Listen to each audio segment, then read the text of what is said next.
हाँ जी, नमस्कार, राधे राधे, जय श्री कृष्णा। कैसे हैं सब लोग? बढ़िया, मजे में, आनंद में। चलिए, ईश्वर आप सबको हमेशा आनंद में रखें, खूब मजे में रखें, खूब स्वाध्याय करें, खूब अध्ययन करें और अपने कर्म पथ के ऊपर लगातार बढ़ते चले। प्यारे दोस्तों, हम लोग बात कर रहे थे बाबर की और किस प्रकार से भारत में बाबर ने अपने प्रथम आक्रमण किए, क्या क्या चीजें रही, ये सारी की सारी बातें कर चुके। फिर जाते जाते हमने बात करी थी कि बाबर ने भारत में कुल मिलाकर के 4 युद्ध लड़े, कुल 4 युद्ध लड़े साम्राज्य स्थापना के लिए। एक तो पहला 1526 का युद्ध। 1526 में कौन सा युद्ध लड़ा गया? पानीपत का प्रथम युद्ध। ठीक है, आ गई बात समझ में। पानीपत का प्रथम युद्ध आप लोगों को बताया है, मैंने आपको बताया था जब लोधी पढ़ाया, तब मैंने आपको कहा कि 21 अप्रैल 1526 ईस्वी को 21 अप्रैल 1526 ईस्वी को हरियाणा के पानीपत के मैदान में इब्राहिम लोधी और बाबर का आमना सामना हुआ। बड़ी खतरनाक बात। बड़ा एडवांस व्यक्ति था, मैंने कहा ना बाबर। तो बहुत सारी चीजें थी, थोड़ी सी, हालांकि बहुत ज्यादा डिटेल में हम चर्चा नहीं करें, ठीक है, लेकिन थोड़ा सा मैं चाहता हूं कि कुछ चीजें आप समझो, सुनना, समझना इस बात को। ये वाला जो क्षेत्र है,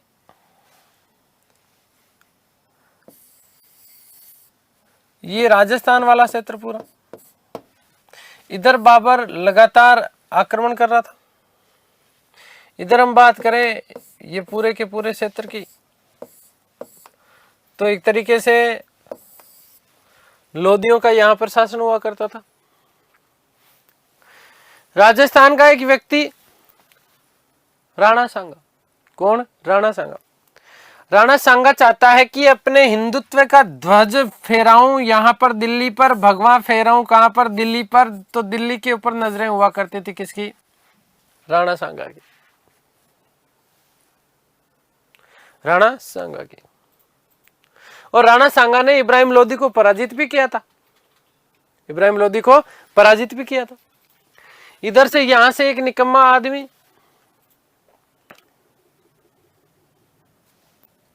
लोधी के कई विश्वासघाती यहां पर बैठे थे नजरें गड़ा करके। ठीक है, तो अब यहां से ये बाबर आता है, तो यहां पर अब बाबरनामा में एक बात उल्लेख मिलता है। बाबरनामा कहता है ऐसा, जो कि बाबर की आत्मकथा है।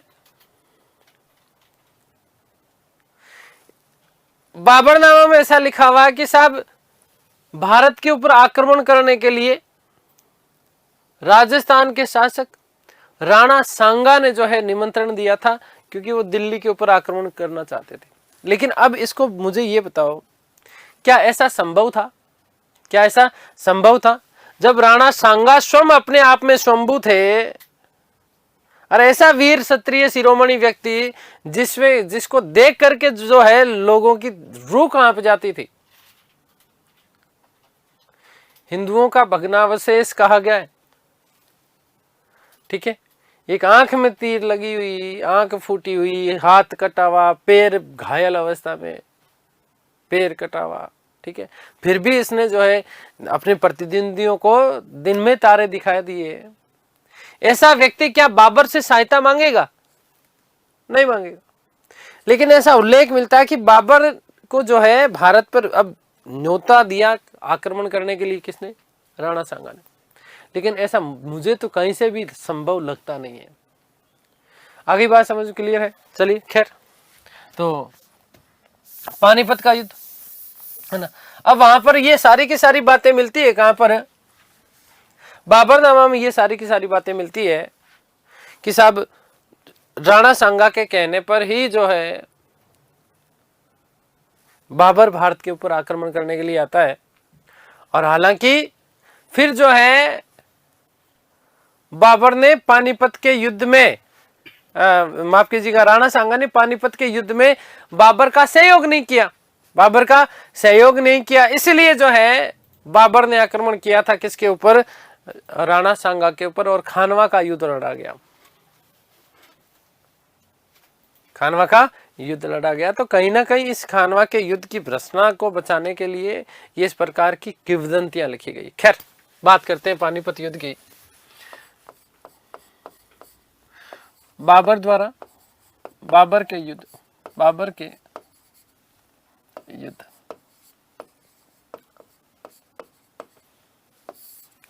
नंबर 1, पानीपत का प्रथम युद्ध।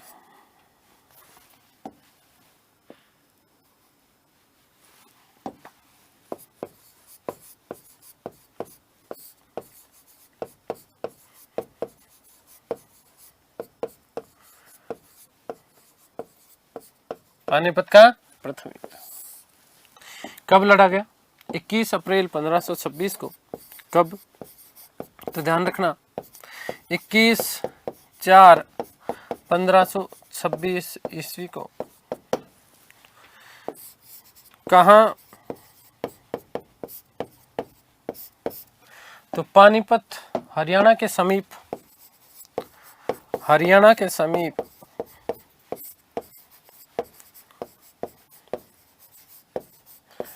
पानीपत नामक मैदान में, पानीपत मैदान।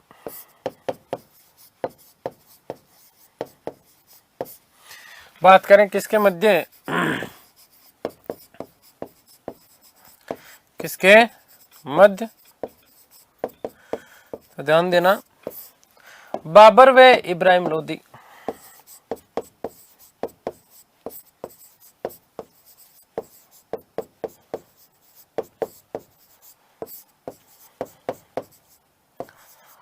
ठीक है, ध्यान देना कि बाबर ने लोदी को पराजित कर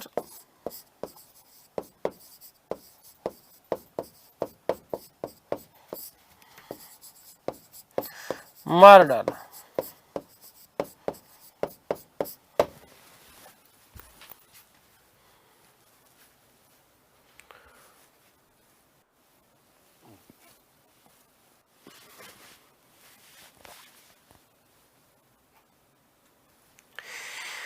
ठीक है, आगे बात समझ में। बाबर ने लोदी को पराजित किया और पराजित करने के बाद में क्या करा? मार डाला। क्या करा? मार डाला। अब सुनो, यहां से बहुत महत्वपूर्ण बात मैं आप लोगों को बताना चाहता हूं, और क्या बात है वो, उसको भी बहुत अच्छे से ध्यान से सुनना और समझना।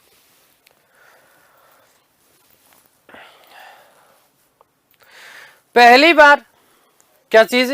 पहली बार इस युद्ध में पहली बार बाबर ने तुलुगुमा युद्ध पद्धति का प्रयोग किया। पहली बार बाबर ने तुलुगुमा युद्ध पद्धति का प्रयोग किया। कौन से युद्ध में? पानीपत के प्रथम युद्ध में। किसके विरुद्ध? इब्राहिम लोदी के विरुद्ध। क्या होता है तुलुगुमा युद्ध पद्धति?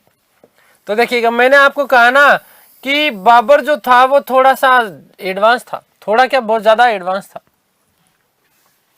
समझना इसको।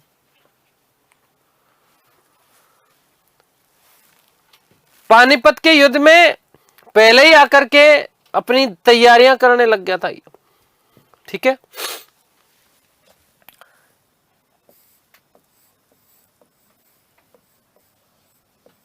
ये पहाड़ियां, यहां पर पहाड़ियां और इस तरफ से पहाड़ियां। ठीक है, पहाड़ियों से घिरा हुआ मैदान चारों तरफ से। बाबर आया अपनी सेना के साथ में, बाबर आया अपनी सेना के साथ में, और आकर के सेना का एक भाग,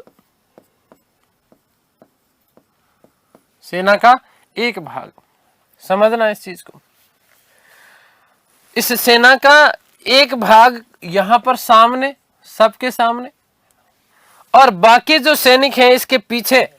यहां पर एक टुकड़ी पूरी की पूरी, यहां पर एक पूरी की पूरी क्या है? टुकड़ी हो गई। ये लो, ये इसके साथ में पूरे के पूरे क्या है? सैनिक है।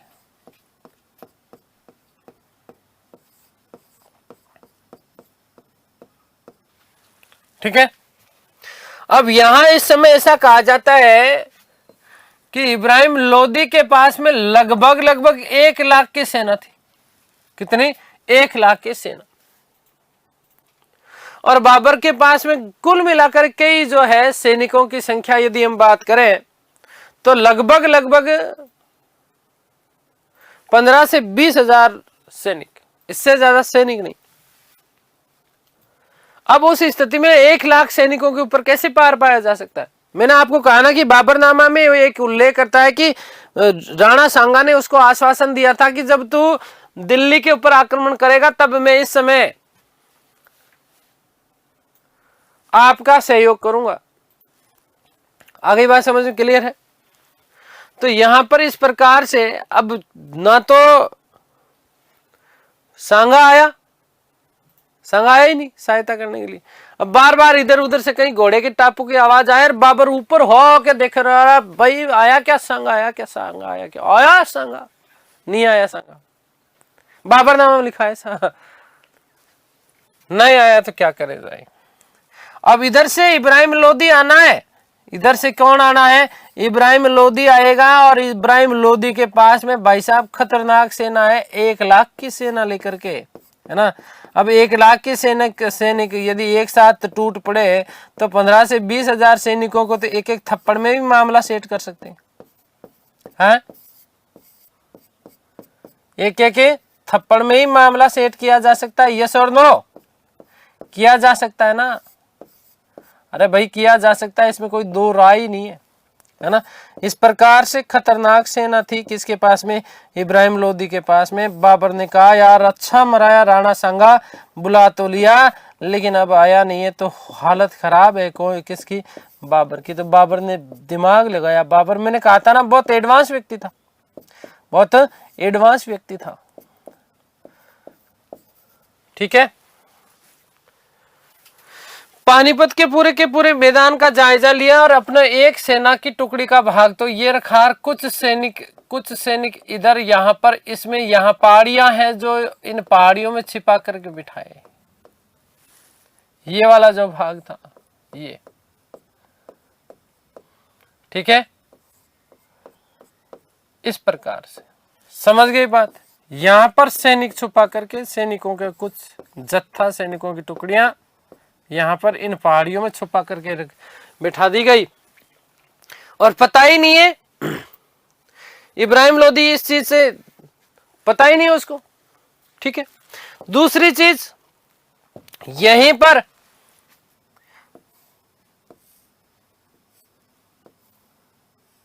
ये वाली खतरनाक बात, तोप सजाई गई, तोप रखी गई और इन तोपों को बड़े बड़े रस्सों से बांध दिया गया। तोपों को बड़े बड़े रस्सों से बांध दिया गया।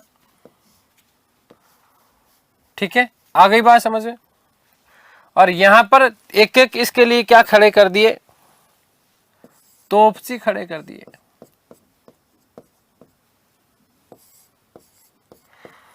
बाबर के दो प्रमुख तोपची हुआ करते थे। एक का नाम था अली कुली खां और दूसरे का नाम था उस्ताद मुस्तफा। आगे बात करेंगे।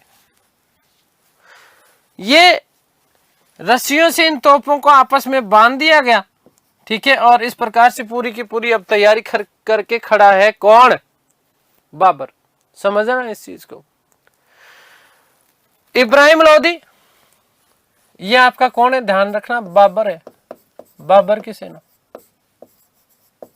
समझना इस चीज को। आपने कभी भी ये चीज समझ नहीं पाए कि तुलुगुमा युद्ध पद्धति क्या होता है और तोप वाली पद्धति क्या होती है। समझना इस चीज को। अब यहां से जिस समय युद्ध प्रारंभ हुआ तो ये सारी की सारी रणनीति बना करके बैठा था कौन? बाबर। इस तरीके से पूरी की पूरी तैयारी के साथ में बैठा था। ठीक है। ये तोपची खड़े कर रखे इसने, है ना। तोपें लगा रखी है इसमें बढ़िया सी और पहाड़ियों में इस प्रकार से अपने सैनिकों को इसने क्या कर रखा है? छुपा रखा है। ठीक है। आ गई बात समझ में? क्लियर है ना। ये आपका इसमें तोप में डाल दिया गोला। ठीक है। ये पूरी शिद्दत के साथ में, पूरी तैयारी के साथ में व्यक्ति खड़ा है। इसको देखना ढंग से। जैसे ही इब्राहिम लोदी की सेना ने इधर सामने से आक्रमण करने का प्रयास किया तुरंत दमादम यहां से जो है तोप के गोले बरसाए गए, तोप के गोले बरसाए गए। किसके ऊपर? इब्राहिम लोदी की सेना के ऊपर। आगे बढ़ती गई सेना, बढ़ती गई। 1 लाख की सेना कोई ऐसी खत्म हो जाएगी क्या? नहीं हुई। सामने ये आए, सैनिक टुकड़ियों से आपस में भिड़े, और सैनिक टुकड़ियों से जैसे आपस में भिड़े, इधर से ये छुपे हुए सैनिक यूं इस प्रकार से, क्या इस प्रकार से आकर के चारों तरफ से इनको क्या रहेंगे, आगे और पीछे दोनों तरफ से घेर लिए गए। ध्यान से सुनना, देखो आगे और पीछे दोनों तरफ से, इधर भी बाबर के सैनिक, इधर सामने तोप, बाबर के पीछे सैनिक, सेना का कुछ अगला भाग ये जैसे थकता है, ठीक है, इधर से आक्रमण होती है। कोई से पहाड़ी से ये सैनिकों का जत्था निकल के आता है, 500 सैनिक इधर आ गए, 500 सैनिक इधर से आ गए, 500 सैनिक इधर से आ गए, और ये सब एक साथ युद्ध लड़ने में लड़े हुए। आ गई बात समझ में? तो चारों तरफ से पहाड़ियों के माध्यम से घेर करके मारने की विधि, ये विधि कहलाती है तुलुगुमा युद्ध पद्धति। क्या कहलाता है? तुलुगुमा युद्ध पद्धति कहलाता है। ध्यान रखना इस चीज को। और इसी तुलुगुमा युद्ध पद्धति का प्रयोग बाबर ने पानीपत के प्रथम युद्ध में किया। और साथ ही साथ ध्यान रखना, साथ ही साथ क्या तोप सजाई गई, क्या सजाई गई है? तोप सजाई गई। और इस तोप सजाने की विधि को हम बोलते हैं उस्मानी विधि। क्या बोलते हैं इसको? उस्मानी विधि, या इसी को बोलते हैं रूमी विधि। क्या बोलते हैं बेटा? रूमी विधि। याद रखना। आगे बात समझ क्लियर है? तोप सजाने की जो ये विधि है, जहां एक दूसरे को तोप को रस्सों के माध्यम से बांधा जाता है, सेना के आगे वाले भाग में रखा जाता है, और ये तोप सजाने की जो विधि है ये कहलाती है उस्मानी विधि या रूमी विधि। और छिपकर के पहाड़ियों में चारों तरफ से बाद में सेना को छिप करके और बाद में इस सेना को घेर करके चारों तरफ से आक्रमण करने की जो विधि है, ये आपकी क्या कहलाती है? तुलुगुमा युद्ध पद्धति कहलाती है। क्या कहलाती है? तुलुगुमा युद्ध पद्धति कहलाती है। अब कई गाइड वाले क्या है, इसका गड़बड़ झाला करते हैं, है ना। तुलुगुमा युद्ध पद्धति और उस्मानी पद्धति दोनों अलग अलग है। तोप सजाने की विधि जो होती है वो तुलुगुमा युद्ध पद्धति होती है, ठीक है, माफ करना, उस्मानी विधि होती है। और पहाड़ियों में छिपकर चारों तरफ से घेर करके आक्रमण करने की जो विधि होती है, इसी विधि को हम क्या बोलते हैं? तुलुगुमा युद्ध पद्धति। और ये तुलुगुमा युद्ध पद्धति जो है वस्तुतः सेबानी खां के द्वारा सिखाई गई थी। किसको? बाबर को। और सेबानी ये वही है जिसने खाने जहां के साथ में क्या किया था? विवाह किया था। सरायुपाल के युद्ध की हम लोग चर्चा कर चुके हैं। अब आगे क्या बात समझ में क्लियर हो गई ना ये बात? तो ध्यान रखना कि बाबर ने पहली बार, इंपॉर्टेंट, बाबर ने पहली बार इसमें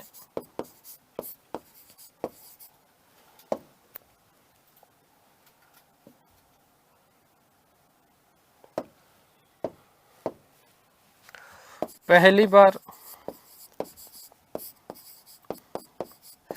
तुलुगुमा युद्ध पद्धति का प्रयोग किया। युद्ध पद्धति का प्रयोग किया। आगे बात समझ क्लियर है? क्या होती है तुलुगुमा युद्ध पद्धति?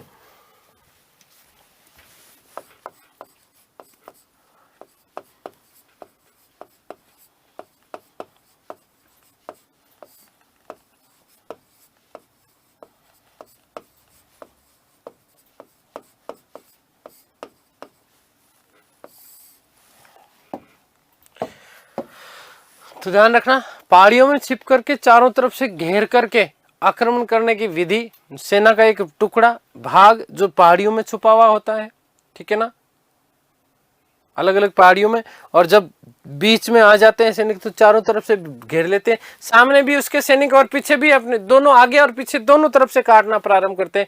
यही चीज क्या कहलाती है? तुलुगुमा युद्ध पद्धति कहलाती है, ठीक है। तो पहाड़ियों में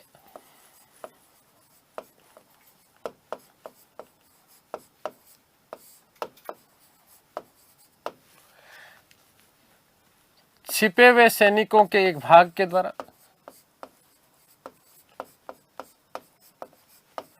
सैनिक टुकड़ियों के द्वारा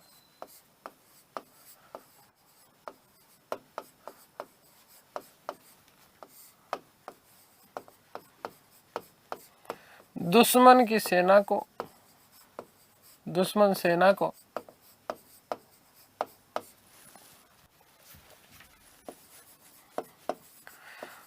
चारों तरफ से घेर कर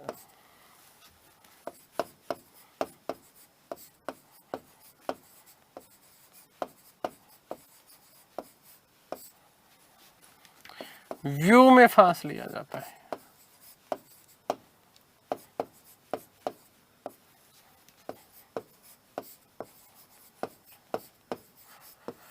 युद्ध करना क्या कहलाता है आपका? तुलुगुमा युद्ध पद्धति कहलाता है। आगे बात समझ क्लियर है कोई ना बात? चारों तरफ से घेर लेते थे, ये विधि थी एक, ठीक है। दूसरा उस्मानी विधि।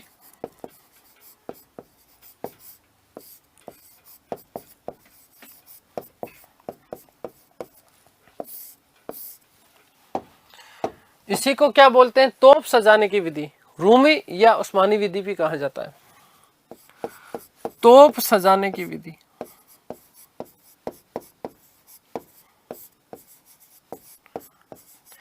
देखो, पहली बार तोप खाने का प्रयोग भेरा के युद्ध में, पहली बार तुलुगुमा युद्ध पद्धति का प्रयोग पानीपत के युद्ध में, ठीक है।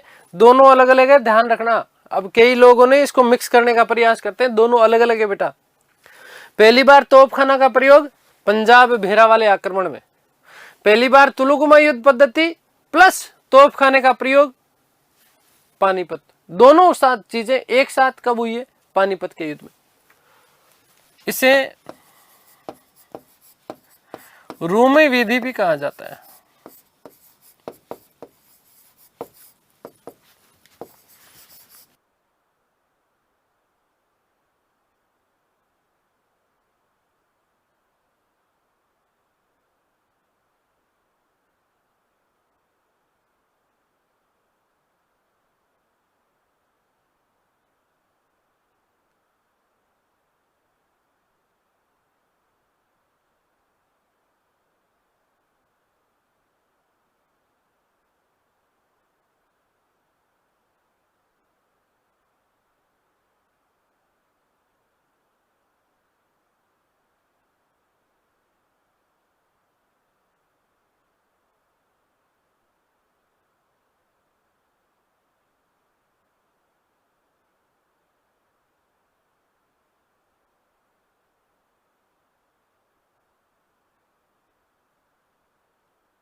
ध्यान देना कि बाबर के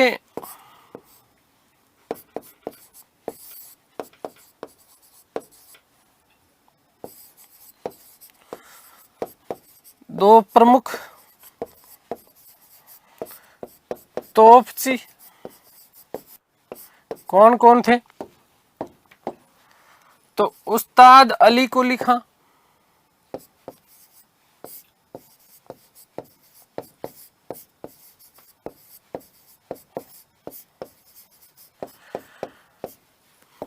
तुर्क मूल का था, ध्यान रखना।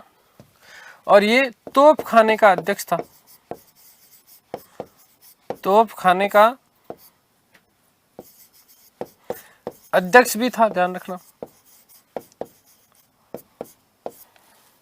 इसके अलावा मुस्तफा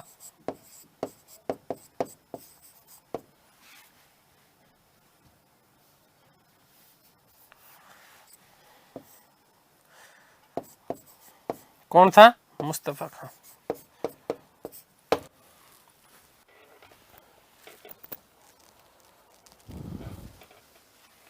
ठीक है, आगे बात समझ। ये दोनों विधियां याद रखना आप। कौन कौन सी? एक तो देखो बता दिया तुलुगुमा युद्ध पद्धति, ठीक है ना। मतलब एक तरीके से सैनिक टुकड़ियों के द्वारा चारों तरफ से घेर करके, है ना, पीछे की तरफ से आक्रमण कर लिया जाता है। आगे का सेना का भाग वैसे ही होता है। तो एक व्यू की रचना होती है, ठीक है। भारत में बाबर के दो प्रमुख तोपची कौन कौन थे? एक तो उस्ताद अली कुली खां था, जो कि तोपखाने का अध्यक्ष हुआ करता था, और साथ ही साथ मुस्तफा खां। कौन? मुस्तफा खां। देखो ध्यान से सुनना, इस पानीपत युद्ध में विजय के साथ ही भारत में मुगल साम्राज्य की क्या पड़ गई? नींव पड़ गई। एक इतिहासकार हुए जिनका नाम था रसब्रुक विलियम। इस रसबुक विलियम ने एक बात कही कि पानीपत युद्ध में विजय के साथ ही बाबर के इधर उधर भटकने के दिन गए। बाबर ने पानीपत में जो विजय की, ये पानीपत की विजय उसकी बहुत बड़ी विजय थी, हुआ करती थी। इब्राहिम लोदी को पराजित किया, इसके साथ ही भारत जैसा महान देश उसे साम्राज्य करने के लिए मिल गया, तो बड़ी खुशी की बात थी। तो इसी देखो इब्राहिम लोदी को पराजित करने के खुशी में एक तो पानीपत की संभल मस्जिद का निर्माण करवाया उसने। पानीपत की संभल मस्जिद का निर्माण इब्राहिम लोदी को पराजित करने के खुशी में करवाया। दूसरी चीज, पानीपत विजय के बाद में अब जो है बाबर कहां पर जाता है, काबुल जाता है। काबुल जाने के बाद में वहां पर विजय उत्सव मनाता है। काबुल के प्रत्येक निवासी को उसने चांदी का एक एक सिक्का दिया, और इन्हीं कारण से, इसी कारण से बाबर को कलंदर कहा जाता है। बाबर को क्या कहा जाता है? कलंदर कहा जाता है। इस बात की ध्यान रखिएगा, ठीक है। तो पानीपत विजय के साथ ही भारत में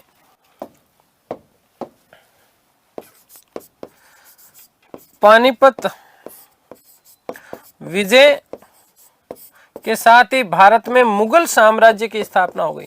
मुगल साम्राज्य की स्थापना।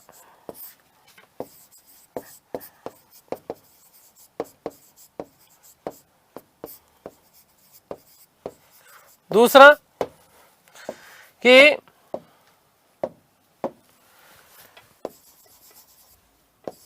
विजयोत्सव मनाने हेतु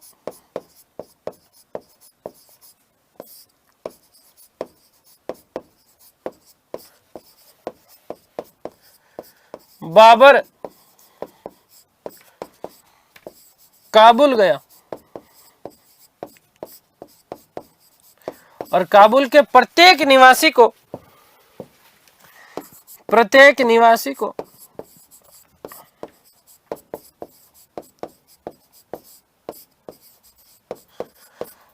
चांदी का एक सिक्का,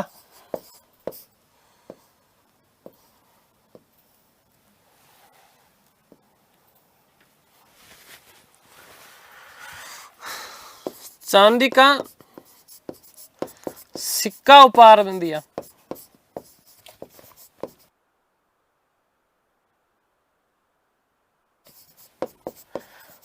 और इसी कारण, इसी दानवीरता के कारण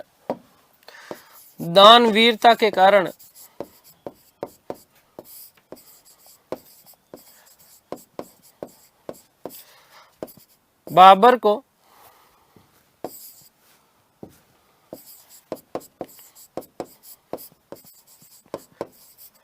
कलंदर कहा जाता है।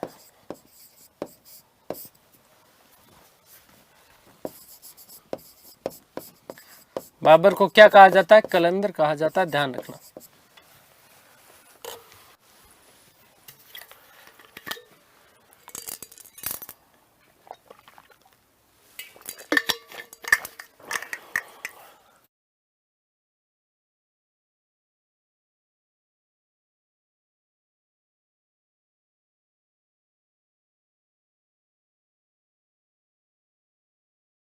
अगली बात समझ में, तो इस प्रकार से मुगल साम्राज्य जाता है कौन? बाबर, पानीपत प्रथम विजय के बाद में, और वहां जाकर के वहां के प्रत्येक निवासी को एक एक चांदी का सिक्का वो क्या देता है? दान में देता है। और इसी कारण उसको क्या कहा जाता है? कलंदर की उपाधि दी गई थी, ध्यान रखना ये बात।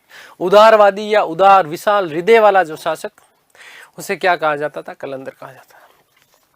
काबुल से वापस लौटा, और काबुल से लौटने के बाद में 27 अप्रैल 1526 ईस्वी को 27 अप्रैल 1526 ईस्वी को बाबर ने दिल्ली में अपना राज्याभिषेक करवाया, और भारत में तुर्की मूल के चगताई वंश की नींव डाली। ये चीज ध्यान रखना। 1526 ईस्वी में एक चीज और आगे हम लोग, चलिए आगे बात करेंगे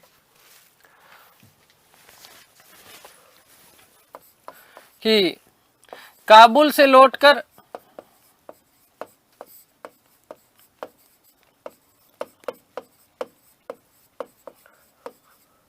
27 अप्रैल 1526 ईस्वी को 27/4/1526 ईस्वी को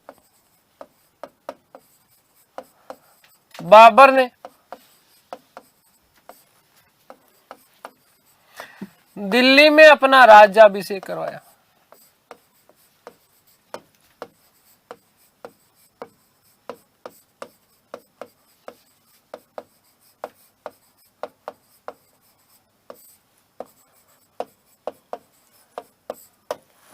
दिल्ली में अपना क्या करवाया? राज्याभिषेक करवाया। 1526 ईस्वी में देखो एक चीज और बता रहा हूं मैं आपको कि ग्वालियर के एक शासक थे जिनका नाम था विक्रमजीत सिंह। क्या नाम था? विक्रमजीत सिंह। इस विक्रमजीत सिंह को जो है पराजित किया था।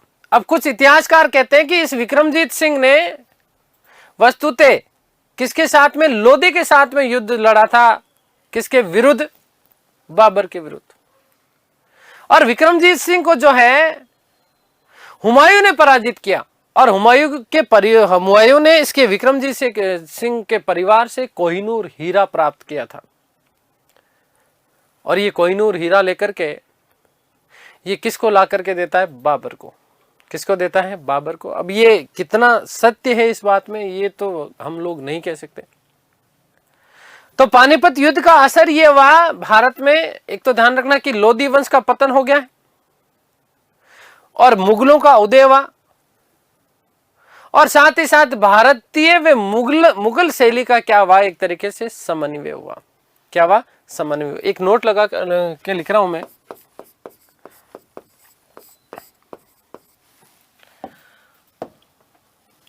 कि 1526 ईस्वी में ही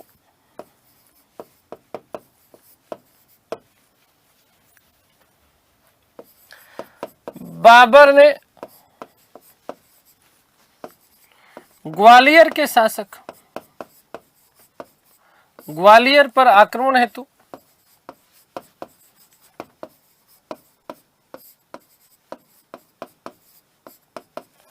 हुमायूं को भेजा।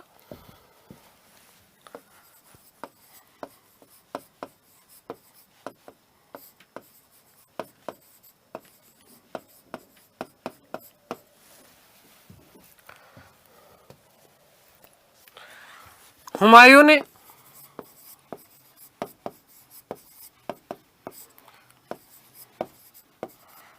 ग्वालियर राजा, ग्वालियर एमपी मध्य प्रदेश, विक्रमजीत सिंह को पराजित किया।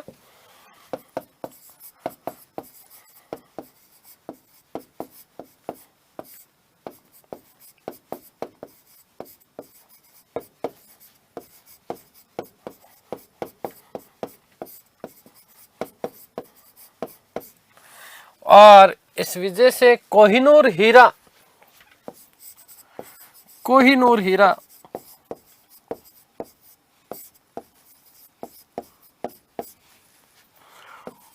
हुमायूं को मिला।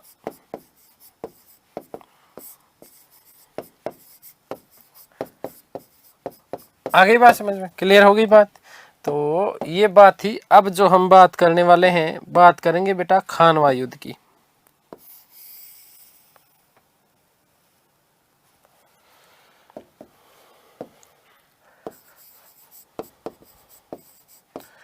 खानवा का युद्ध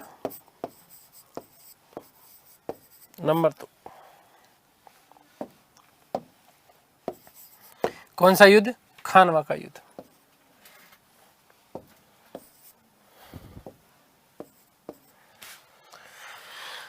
खानवा युद्ध का कारण क्या था? एक तो मैंने आपको बताया कि बाबरनामा में ऐसा बाबर स्वयं उल्लेख करता है कि राणा सांगा ने उसको भारत पर आक्रमण करने के लिए बुलाया था। अब वस्तुतः यहां पर 2 3 4 चीजें मिलती है। आगे बात करेंगे, मैं नोट लगा के लिखूंगा। एक तो इब्राहिम लोदी का चाचा था आलम खां लोदी। कहानी है बड़ी, थोड़ी आगे बात करेंगे। खैर ध्यान से सुनना कि बाबर ऐसा कहता है कि उसने पानीपत के युद्ध में बाबर को उसने सहयोग नहीं दिया था क्योंकि उसने खुद ने बाबर को न्योता देकर के बुलाया। और दूसरी चीज, पानीपत के युद्ध में जब उसे विजय मिल गई तो बाबर को उसने बादशाह स्वीकार करने से मना कर दिया कि मैं तेरे को बादशाह नहीं मानूंगा। और तीसरा कारण क्या कि राणा सांगा स्वयं दिल्ली के ऊपर हिंदू साम्राज्य की नींव रखना चाहता था। हिंदू साम्राज्य की क्या रखना चाहता था? नींव रखना चाहता था। अब दो महाशक्तियां लड़ने वाली है, क्योंकि यहां पर बाबर ने भी अपनी शक्ति का उत्थान कर लिया है, ठीक है। और दूसरा वो तो है ही वीर शिरोमणि, ठीक है। कारण क्या है?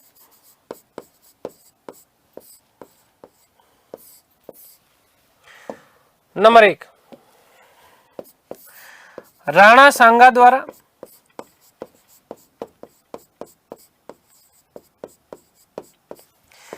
पानीपत के युद्ध में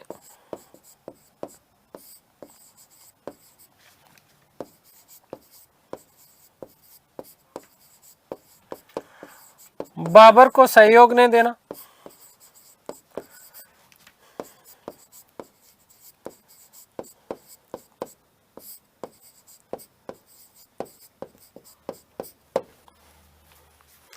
नंबर 2, बाबर को बादशाह स्वीकार नहीं करना।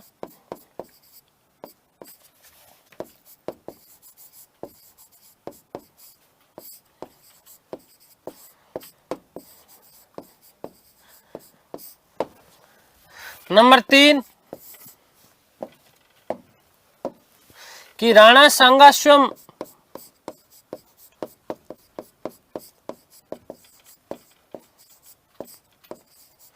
दिल्ली पर अधिकार करना चाहते थे।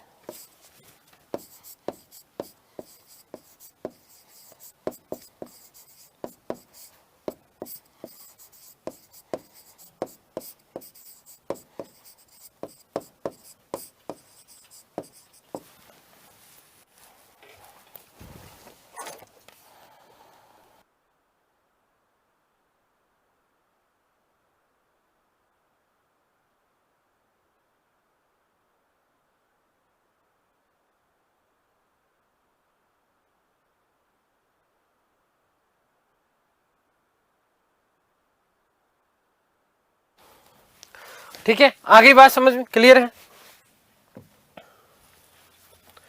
नोट,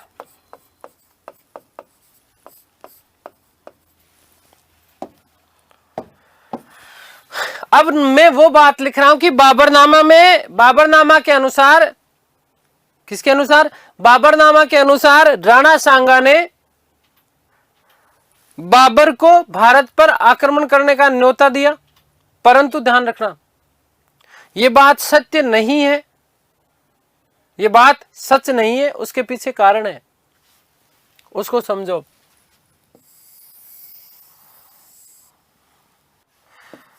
दिल्ली शासक कौन है? इब्राहिम लोदी।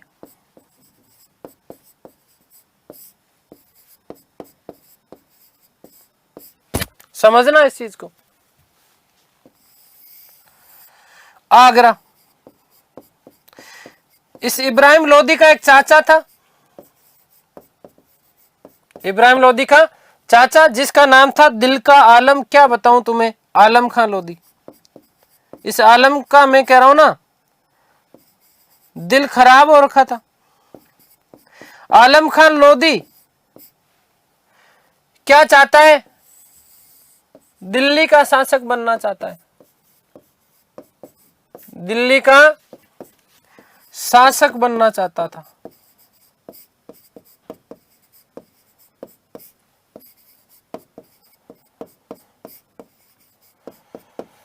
ठीक है। पंजाब,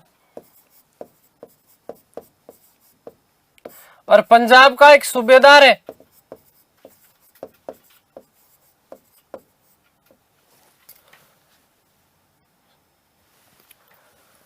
पंजाब का एक सूबेदार है, और सूबेदार का नाम है दौलत खान लोदी।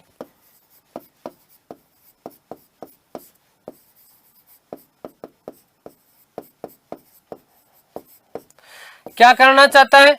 दिल्ली के ऊपर शासन करना चाहता है, शासन चाहता है।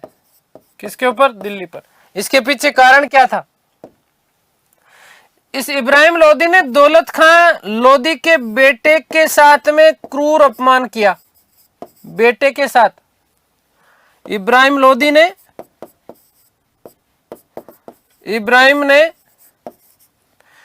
दौलत के बेटे के साथ क्रूर अत्याचार किया, और अत्याचार के साथ साथ इसका क्या किया? अपमान किया। आलम खां लोदी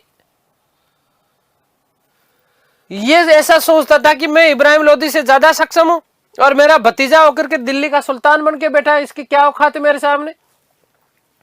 इधर दौलत खां लोदी ये भी समझ गए कैसा व्यक्ति है।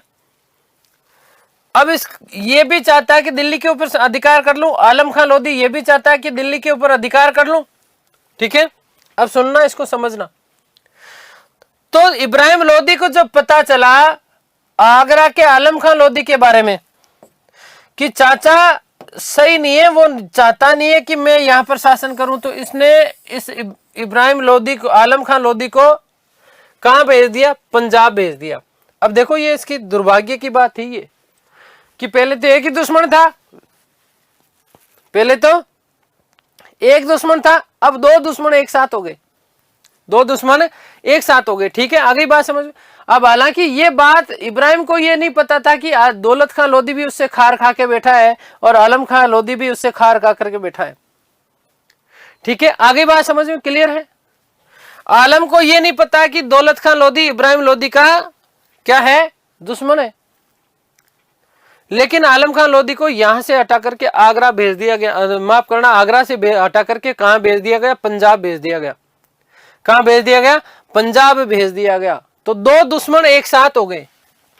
अब शाम की बात है, आपको पता है 8 PM नो CM।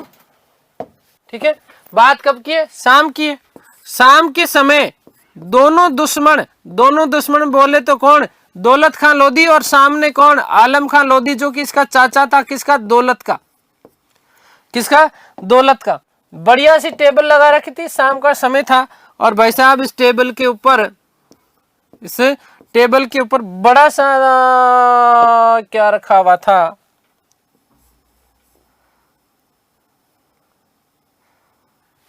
भावनाएं समझ जाना आप।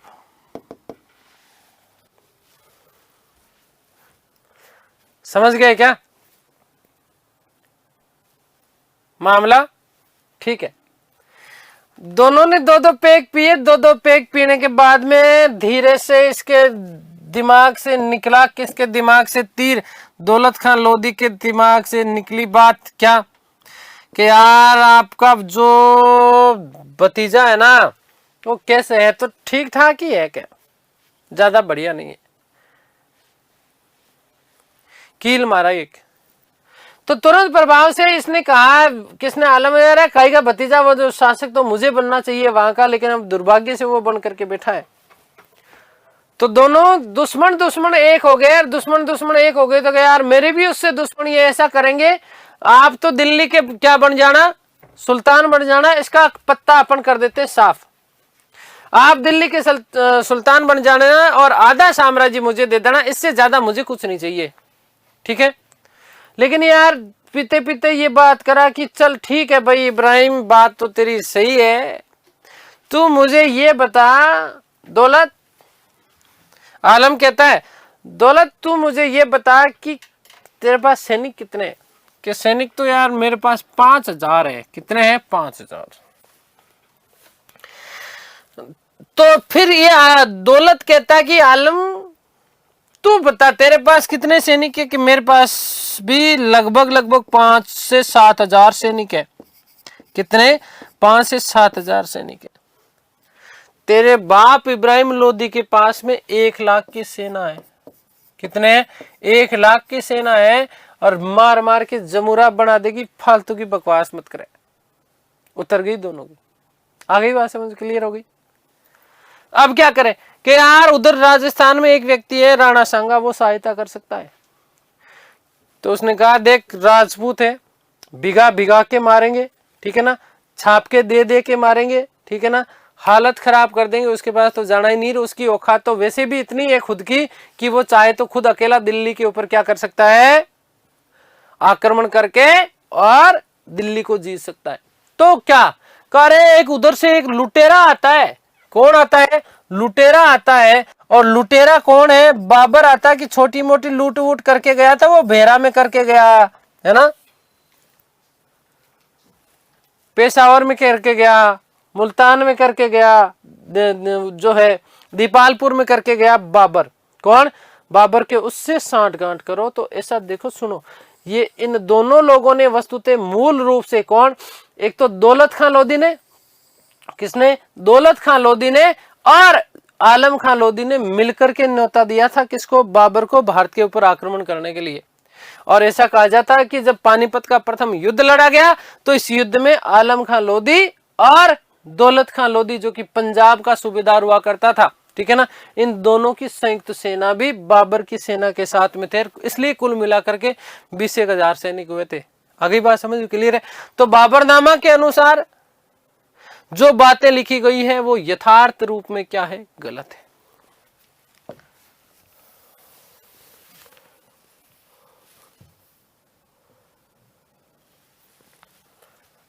अब सुन लो मेरी बात, अब सुनो नोट कि बाबरनामा के अनुसार,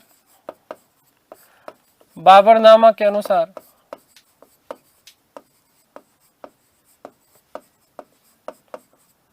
बाबरनामा के अनुसार राणा सांगा ने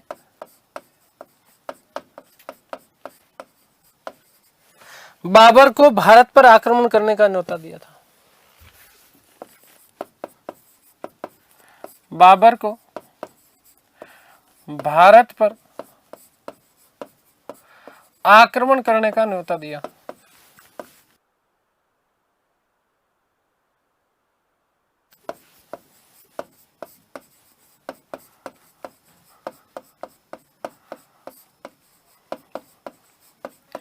ठीक है,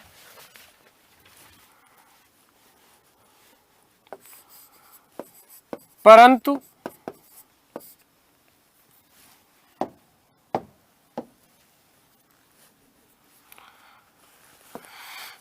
यह बात सच नहीं है।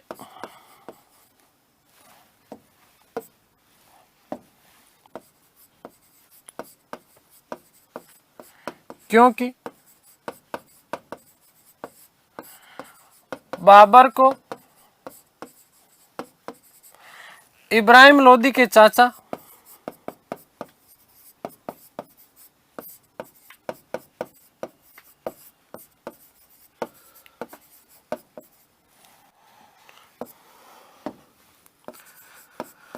आलम खां लोधी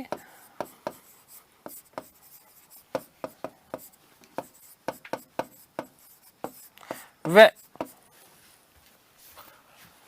पंजाब के सूबेदार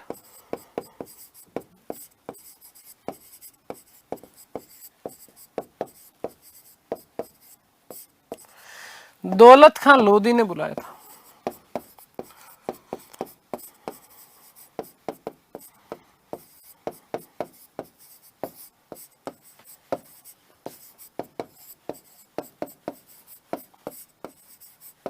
ठीक है, आगे बात समझे। तो ये खतरनाक वाला नोट था, इस बात को आप लोग ध्यान रखना। आगे बात समझे, क्लियर है। ठीक है, तो अब युद्ध होना है किसके बीच में, बाबर और राणा सांगा के मध्य। बाबर और राणा सांगा के मध्य कौन सा युद्ध लड़ा जाएगा, खानवा का युद्ध। देखो मैंने खानवा युद्ध के कारण बता दिए, ठीक है ना। राणा सांगा के द्वारा पानीपत के युद्ध में बाबर का सहयोग नहीं देना, बाबर को बादशाह स्वीकार नहीं करना। राणा सांगा स्वयं जो है दिल्ली के ऊपर क्या चाहते थे, अधिकार करना चाहते थे। और अब यहाँ पर चूंकि बाबर ने साम्राज्य स्थापित कर दिया दिल्ली में, ठीक है, अब ये राजस्थान जीके की दृष्टि से तो आपका महत्वपूर्ण है, ठीक है, लेकिन इंडिया हिस्ट्री में इतना हम लोग डिटेल में नहीं पढ़ेंगे, लेकिन फिर भी थोड़ी थोड़ी कुछ चीजें बता देता हूँ कि राणा सांगा ने इस युद्ध की विजय के लिए पाती पेरवन नामक प्रथा अपनाई थी और इस नीति के तहत समस्त राजाओं को एकत्रित किया था। जैसे बात करें तो चंदेरी से आए थे मेदिनी राय, मेवात से हसन खां मेवाती और बाद में सलदी तंवर।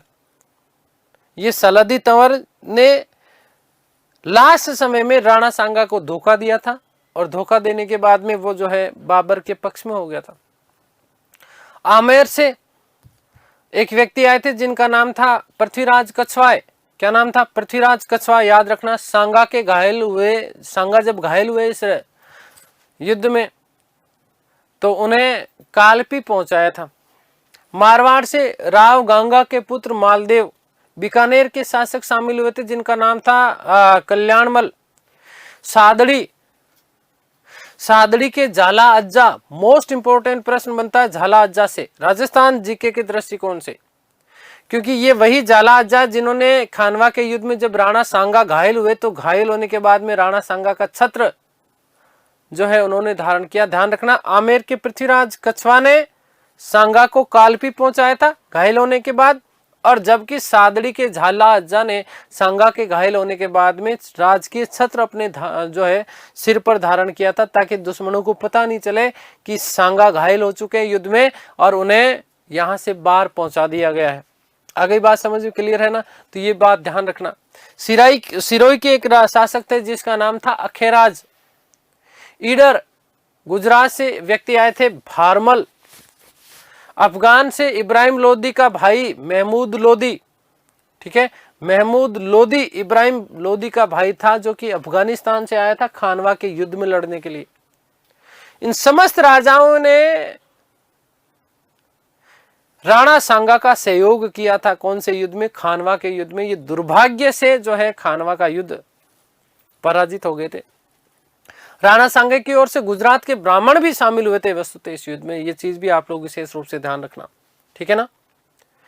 तो ध्यान देना कि इतने सारे लोग होने के बावजूद भी जो है राणा सांगा इस युद्ध में क्या हो गए थे? पराजित हो गए थे।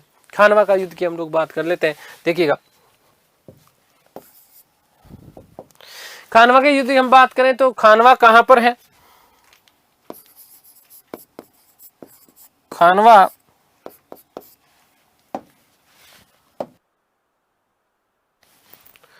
भरतपुर की रूपवास तहसील, भरतपुर की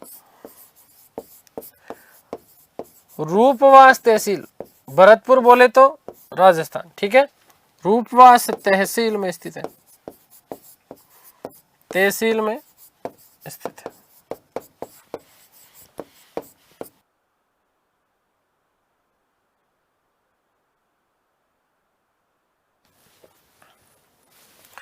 कब लड़ा गया?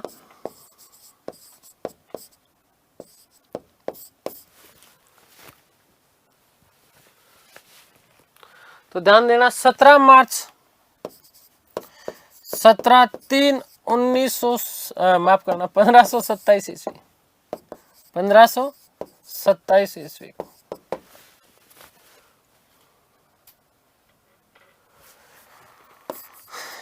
राणा सांगा वे बाबर के मध्य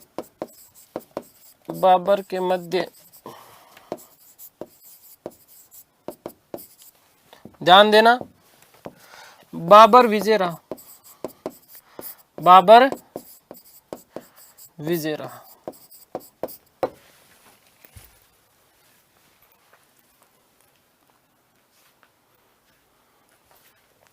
ठीक है, आगे बात समझ। तो युद्ध में जीता कौन? बाबर। कौन जीता? इस युद्ध में बाबर ने तोप और गोले और बारूद बंदूक का सबसे ज्यादा प्रयोग किया था। हालांकि ऐसा कहा जाता है कि जब सुबह सुबह युद्ध प्रारंभ हुआ तो तब सुबह सुबह प्रथम जो पक्ष था, इस प्रथम पारी में जो है राणा सांगा की सेना टूट पड़ी। किसके ऊपर? मुगलों की सेना के ऊपर, और नानी याद दिला दी, छक्के छुड़ा दिए इनके। लेकिन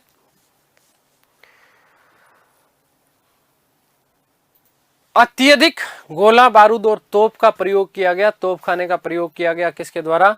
बाबर के द्वारा। और इसी कारण लास्ट में शाम को संध्या होने से पहले पहले राणा सांगा की आंख में एक तीर लग जाता है। राणा सांगा घायल हो जाते हैं और पृथ्वीराज जो है उनको वहां से निकाल करके कालपी पहुंचाते हैं।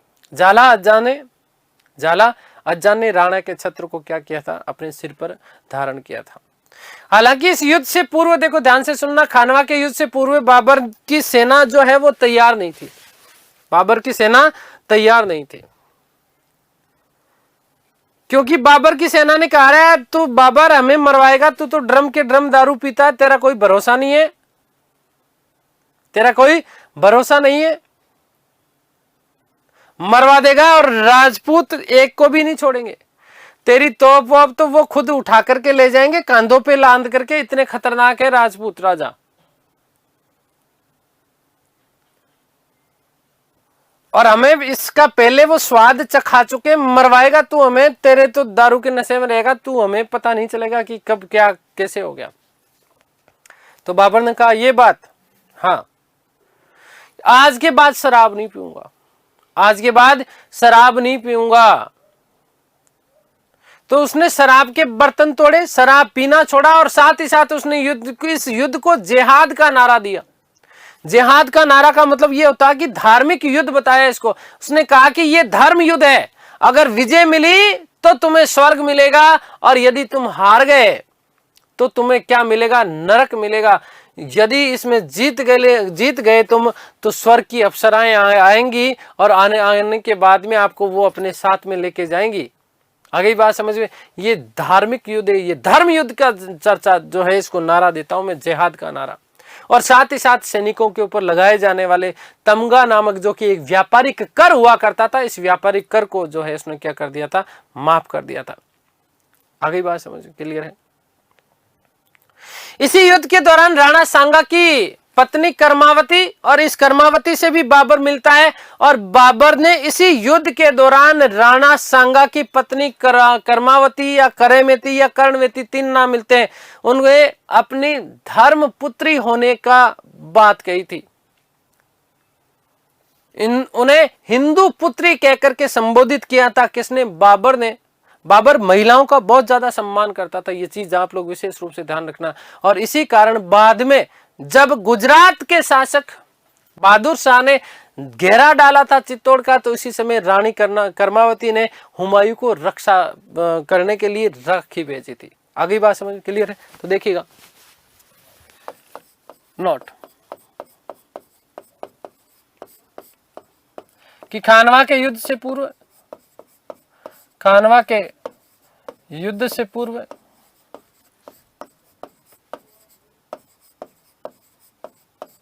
बाबर ने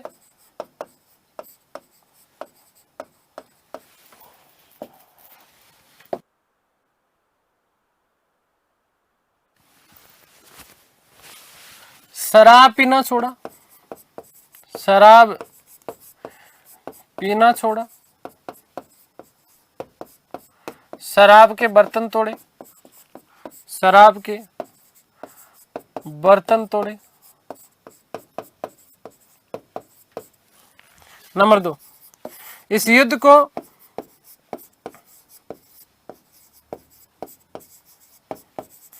जिहाद अर्थात धर्म युद्ध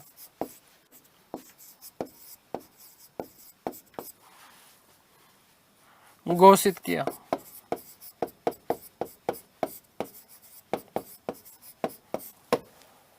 नंबर 3,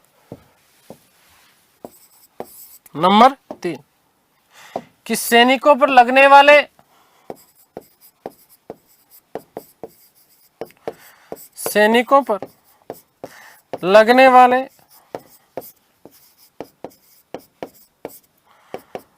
तमगा कर। क्या होता है तमगा कर, ध्यान रखना, व्यापारिक कर था। व्यापारिक कर को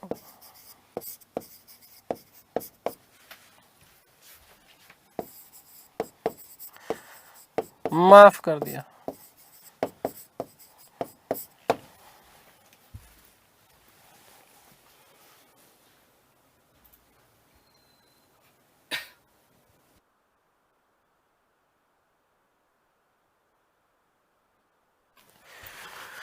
मोस्ट इंपॉर्टेंट बात कि युद्ध विजय के बाद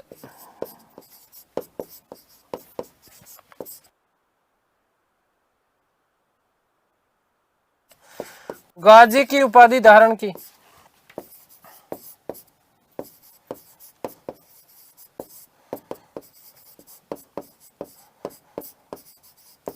कौन सी उपाधि धारण की थी? गाजी की। ध्यान रखना, आगे बात समझ में क्लियर है ना। गाजी का मतलब होता है कि जिसने कोई युद्ध नहीं हारा हो, जिसने कोई युद्ध नहीं हारा हो, कोई भी युद्ध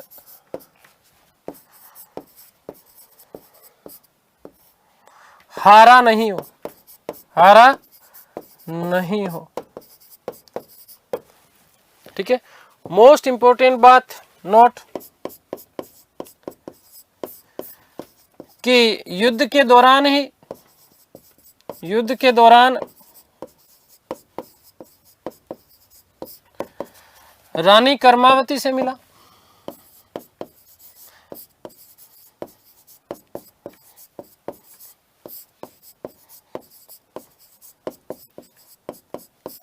उन्हें हिंदू पुत्री कहकर के संबोधित किया, उन्हें अपनी हिंदू पुत्री कहकर संबोधित किया।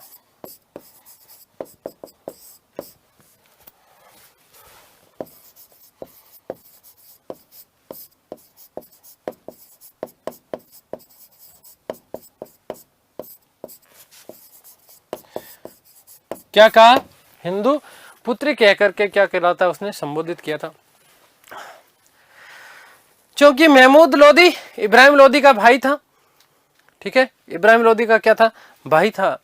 और वस्तुतः ये भी बाबर की सत्ता को स्वीकार नहीं करता था, परंतु पानीपत के युद्ध में जैसे ही युद्ध में हार मिली तो उसने भी बाबर को जो है दिल्ली का बादशाह स्वीकार कर लिया था, बादशाह स्वीकार कर लिया था। आगे बात समझ क्लियर है?